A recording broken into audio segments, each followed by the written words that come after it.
Have you ever wondered why the complex regulations applied to public firms' consolidated reports make companies nowadays prefer to stay private? In today's presentation, we will analyze this issue along with the risk that investors might face due to this burden. The first hurdle associated with consolidated financial reporting lies under AASB 10, where public companies are required to portray their financial statements that reflect the entire group as a single entity. This process usually involves eliminating inter-group transactions, fair value adjustments, aligning accounting policies across all subsidiaries, and ensuring that group-wide performance is accurately presented. Now, for firms that have multiple subsidiaries, this process presents major challenges, especially when operations are spanned across sectors in different countries, currencies, and legal systems. These complexities associated with consolidated reporting force companies to invest in costly audit systems, resource-intensive internal consolidation teams, and complex ERP platforms just to comply with the accounting standards. Raj Gopal further delves into the compliance burden that is associated with consolidated reporting, specifically when combined with internal control mandates such as SOX Section 404 that further discourages firms from going public. What he does note is that for organizations that consist of multiple subsidiaries, that burden creates a challenge where, along with the preparation of complex consolidated reports, the company must ensure that internal controls are accurately designed, tested, and attested for each subsidiary within that group.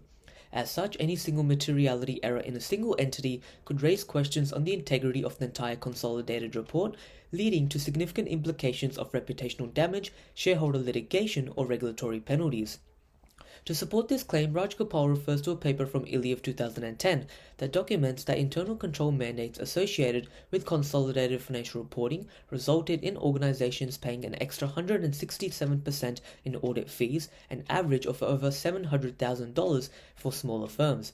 This figure for multi-entity groups may be even higher, concluding that consolidated reporting compliance reduced the market value of firms, thus pushing them away from going public altogether.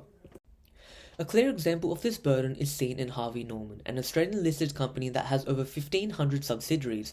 The large volume of entities involved makes the consolidation process both complex and costly, with its auditor EY reporting that it received $1.96 million in FY 2017 just for audit and review services across the group, demonstrating that why many firms are choosing to stay private.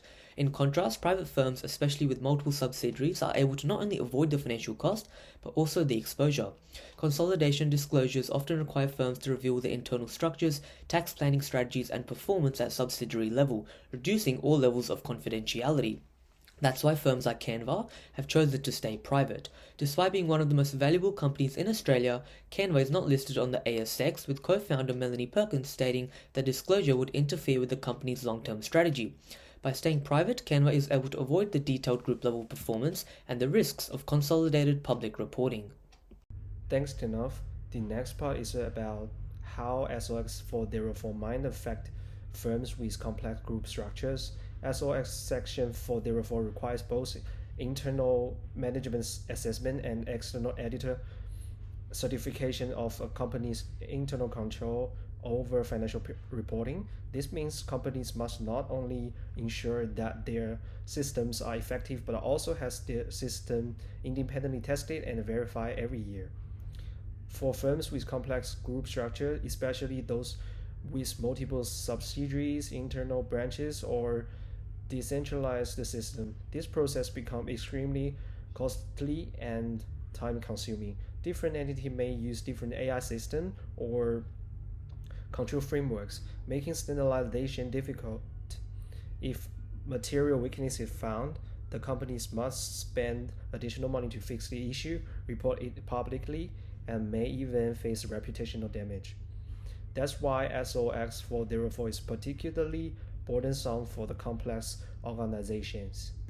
The next part is going to be the evidence proving for the previous part. The Forbes article mentions the number of public companies in the US has dropped from about 8,000 in 1996 to only 3,804 in 2024. One key reason is rising cost of compliance, especially for the regulation like SOX Section 404. The article also highlights the added fee can increase by around 700,000 per year due to 404 requirements, which hits smaller and more complex companies the hardest. While SLX404 is not only factor, the article also mentions easy access to private funding and the high rate of merging and acquisitions. It is still major deterrent for the company considering going public. For the firms with many subsidiary and complex reporting lines, the burden of meeting SOX 404 compliance often outweigh the benefits of being listed. Thanks, Ryan. I'll now be addressing how the reporting environment differs between private equity-owned firms and publicly listed companies in Australia through the consolidated accounting perspective. Under AASB 10, both public and private firms must prepare consolidated financial statements if they control subsidiaries. Public firms must release fully audited consolidated financial reports, disclose group performance and related party transactions, all under the watch of stakeholders. These disclosures are highly standardized and must reflect a transparent view of the entire group. From a consolidated accounting perspective, this creates a high compliance burden and increases reputational risk for firms with complex group structures. In contrast, Rajgopal highlights how private equity-owned firms are able to raise capital privately while avoiding the demands of public reporting. While they still prepare consolidated financials internally, these are usually shared with investors, allowing them to face far less regulatory oversight and public scrutiny. Rajgopal also notes that private equity-owned firms provide compelling alternatives to IPOs, offering liquidity, control, and flexibility without pesky proxy disclosures. For consolidation, this would mean less pressure to reveal sensitive group structures or tax strategies that public firms would otherwise need to report. And whilst Rajgopal goes over SOX-related costs, he also points out a broader trend, that reporting burden is just one factor. Many firms prefer private equity as it allows them to focus on performance and operational efficiency without the constraints of public financial reporting. So ultimately, even though both public and private equity-owned firms must consolidate, the difference lies in disclosure expectations and regulatory exposure.